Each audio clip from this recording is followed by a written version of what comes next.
पंचायत 3 पर्दे पर आ चुकी है और आते ही इस फिल्म ने कमाल धमाल बेमिसाल छाप छोड़ दी है। हर किरदार ने अपनी अलग छाप छोड़ी है, लेकिन महफिल लूट ले गए हैं अम्मा जी के जगमोहन। नमस्कार, आप देख रहे हैं इंडियन न्यूज और न्यूज एक्स। मेरा नाम है आरती अग्रावत और आज हमारे बीच मौजूद है पंचायत 3 फेम जगमोहन उर्फ विशाल यादव। स्वागत है आपका। Thank you. सेलिब्रिटी वाली फीलिंग आ रही है? सच्चाई बोलूं तो आ रही है आ रही है क्योंकि इसी के लिए तो प्यार मिल रहा है, तो इसी के लिए तो मेहनत और ईमानदारी से काम कर रहा हूँ। किस तरह ये रोल मिला? कितने ऑडिशन देने पड़े? ऑडिशन बहुत सारे हुए, लेकिन इसमें तो 3 राउंड हुआ था। 3 राउंड ऑडिशन हुआ था। 1 राउंड पार किया, 2 राउंड पार किया और 3 राउंड। तो फाइनली मुझे बाद में पता चला था कि सेट पे जब गया कि 250 से 300 लोगों का ऑडिशन हुआ था इसमें। उस बीच मुझे सेलेक्ट किया गया, तो भगवान की बड़ी कृपा रही। तो ये पहली फिल्म है आपकी? नहीं, उससे पहले मैं छोटे छोटे रोल किया हूँ, लेकिन जो करना चाहता था वो नहीं मिलता था। लेकिन मैं मौका नहीं छोड़ रहा था, जो भी मिल रहा था। मैं ड्रीम गर्ल 2 फिल्म आई थी आयुष्मान, उसमें 1 दिन का भी काम किया हूँ। अच्छा, सिर्फ 1 दिन का? हाँ, क्योंकि जिसके लिए ऑडिशन किया था उसमें नहीं हुआ था। तो ठीक है, मेकर की अपनी अपनी चीज़ें होती हैं कि किसको क्या लेना, लेकिन उनको लगा कि अच्छा एक्टर है तो कुछ तो कराना चाहिए इससे। तो मेरे लिए तो बड़ी बात है कि भाई जो बोल रहा है और अच्छा बोल रहा है तो मौका चाहिए मुझे। तो मैं वो भी काम किया था। वो विजय राज सर थे और आयुष्मान खुराना, उनके साथ सीन किया मैं, और बड़ा अच्छा हिलेरियस सीन है वो। हाल फिलहाल में चंदन रॉय का भी इंटरव्यू किया था। उन्होंने बताया कि उनका कॉन्सेप्ट क्लियर था, बचपन से उन्हें एक्टर बनना था। क्या आपके साथ भी सेम चीज थी? उनके बारे में तो मुझे नहीं पता, लेकिन ये जग जाहिर है कि मैं बचपन से ही अभिनय के क्षेत्र में जाना चाहता था, रुझान था। तो मैं स्कूल में भी फेमस था आराम में। अच्छा। हाँ बिल्कुल था।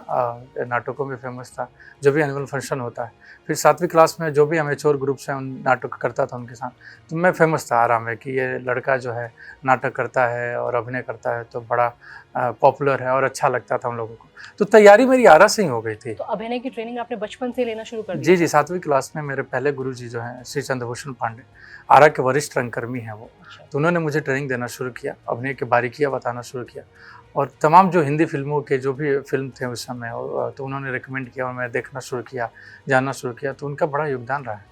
मुंबई तक कैसे पहुंचे? आरा से मुंबई तक का क्या सफर है? तो उसी समय उन्होंने कहा था, जब 7वीं क्लास में था, कि आपको अच्छा एक्टर बनना है विशाल तुम्हें, तो सारी ट्रेनिंग तो चल ही रही है, सारी चीज़ तो चल ही रही है, तो तुम्हें मंडी हाउस जाना पड़ेगा, न्यू दिल्ली। तो न्यू दिल्ली मंडी हाउस जाना पड़ेगा, क्योंकि वहाँ मनोज वाजपेयी गए थे। हाँ, बिहार के, और बड़ा उन्होंने अपने लोहा मनवाया था अभिनय का। आई थिंक बिहार के अगर लोगों के लिए कोई रोल मॉडल है तो मनोज वाजपेयी से बेस्ट कोई हो। जी, मैं 7वीं तक नहीं जानता था, क्योंकि अमिताभ बच्चन को देख रहा था या शाहरुख खान को देख रहा था, दिलीप कुमार को जानता था, उनकी फिल्में देखता था मैं। देवदास भी देखा हूँ मैं उनकी। और तो वैसे जो भी एक्टर थे हिंदी सिनेमा के, और तो मैं उन सबको देखता था और सबकी कॉपी कर, मिथुन को देखता था, उनकी कॉपी करता था। तो और अपने से स्पीच बना देता था कुछ, और गाने का आइटम जो डांस करता था, बीच में डायलॉग बताता था, सुनाता था, तो वो सारी चीज़ें कर रहा था। लेकिन 7वीं क्लास में मेरे कानों में डाला गया कि मनोज वाजपेयी एक एक्टर है। तो मुझे लगा अच्छा कौन है, तो बोले बिहार के ही एक्टर हैं, और वो मंडी हाउस गए थे 90 के दशक में, और उन्होंने वहाँ बड़ा नाम कमाया और अभिनय की बहुत सारी चीज़ें सीखी, बारीकियाँ सीखी। फिर वो मुंबई गए और बड़ा नाम कमाया उन्होंने। तो मैं जाना कि मनोज वाजपेयी सर जो हैं, तो उसी समय बहुत सारे एक्टर, तो लेकिन पहला नाम जो है मनोज वाजपेयी सर का। उसी समय पंकज कपूर, नसीर साहब, ओम पुरी, बलराज साहनी, के मेनन, इरफान खान, इन बड़े जितने एक्टर थे ऐसे, उन लोगों का नाम जो है मेरे कानों में डाला जा रहा था। उम्दा कलाकार है जी। इस फिल्म के रिलीज होते 24 घंटे में आप इंटरनेट पे छा चुके हैं। जी। मीम्स एकदम वायरल हो चुके हैं, जैसे पहले हाँ देख रहे हो ना विनोद, उसके बाद अब ये। तो इस फिल्म का कोई डायलॉग याद आता है जो अपने दर्शकों को बताना चाहेंगे? देखिए, बहुत सारी चीज़ें हैं, सब याद जो आपका हुक डायलॉग हो। हुक क्या, जैसे अब जो याद आ रहा है कि जिसमें उसमें बोलता है कि इस सड़किया बड़ा जानलेवा हो गया है। हाँ, 4 दिन पहले, हाँ 4 दिन पहले मास्टर साहब गिर गए थे, भुगने फूट गया था, तो गोर हाथ झाड़ के देख लीजिए, क्योंकि क्या है ना कि टटका दर्द बुझाता नहीं है, जब पुरवैया बहेगा तो बाथा उखाड़ देगा।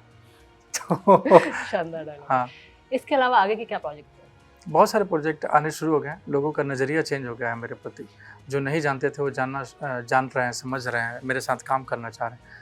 तो बहुत सारी चीज़ें आ गई हैं मेरे पास, तो मैं डिसाइड करूँगा कि कौन सा प्रोजेक्ट करूँ, कैसे करूँ। अब आप सिलेक्टिव हो जाएंगे या फिर जो प्रोजेक्ट आपके पास आ रहे हैं पहले वो करना चाहते हैं शुरुआती दौर में? नहीं, चॉइस तो हमेशा से, जैसे ऑडिशन में कर रहा था, पहले ही बताया कि जो रोल मुझे चाहिए था उसमें शॉर्ट लिस्टेड हो रहा था, जैसा चाहिए था, फाइनली एक रोल उसमें से ये मिला। तो मैं हमेशा से रहा हूँ कि अच्छा काम करूँ, अच्छे स्क्रिप्ट का हिस्सा रहा हूँ मैं, क्योंकि अभिनय करने का मौका मिलेगा मुझे, क्योंकि मुझे अभिनय से बड़ा प्यार है। तो अच्छी स्क्रिप्ट होगी तो मेरी अभिनय को और आगे ले जाएंगे। बिल्कुल। तो वैसी कोशिश है। परिवार से कितना सपोर्ट मिला है बहुत हमेशा सब- से ही? बहुत बहुत सपोर्ट है, क्योंकि उनके बदौलत ही मैं यहाँ तक पहुँचा और जो आगे पहुँचूँ। बिल्कुल। क्योंकि मैं मानता हूँ कि मेरी जो बैकबोन है ना, मेरी फैमिली है। क्योंकि मैं तो बहुत छोटा हूँ, बड़ा डरा हुआ लड़का हूँ। वो लोग बड़े दिलेर हैं और बड़े सपोर्टिव है, तो उनकी वजह से मैं यहाँ हूँ और चीज़ें कर रहा हूँ। नहीं, आप भी काफ़ी दिलेर हैं।